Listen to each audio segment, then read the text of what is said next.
I mentioned before that I would show you beautiful two big buildings in downtown Santa Monica.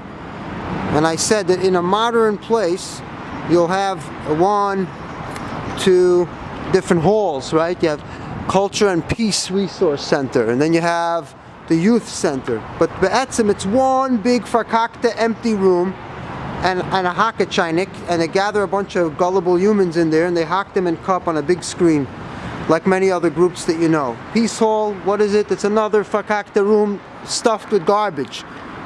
But you have to understand is, and there's a lot of volunteers, what you have to understand is that these areas here, before a security guard asks me to stop filming, these places get a lot of volunteers, and then they get a lot, and you see it's international /USA. You know, it's like a lot of these contradictory words that are meant to, how are you? Two Mishigoyim that spent 20 years of their life inside this Fakakta cult, and there's no way they're going to wake up and admit or realize or acknowledge that they wasted 20 years of their life for nonsense, for something to believe in. So they're here and they're discussing. They're not discussing anything, because I asked them, what do you guys want to do? What do you want to accomplish? Oh, world peace. How you want to do it? What do you want to do? Technology? Science? How are you going to accomplish it? But you have to understand, it's a huge property here. You see that building behind me? And then you have, on this end, you have another property. I don't know if we're catching it, but I'll tell you in a second. Yeah, and that's a very expensive building there. And this is really very close to the beach. Just so you know, you get the picture. This huge parking lot.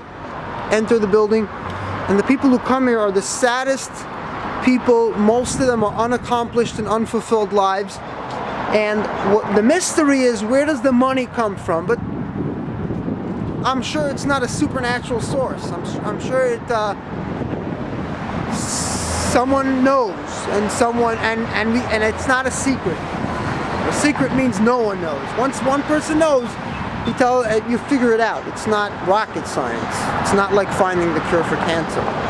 But it's very impressive on a gullible person to join and to spend 20 years of your life.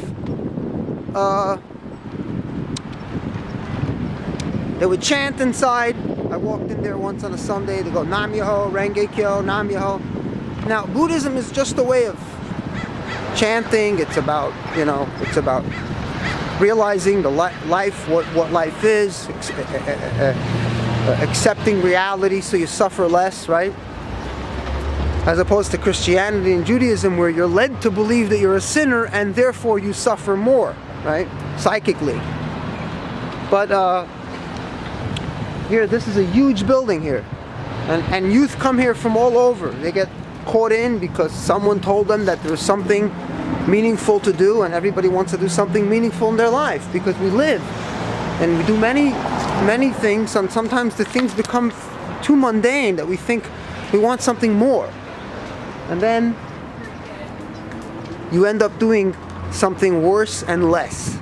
You're looking for more and you end up with less. You ended up 20 years of your life wasted.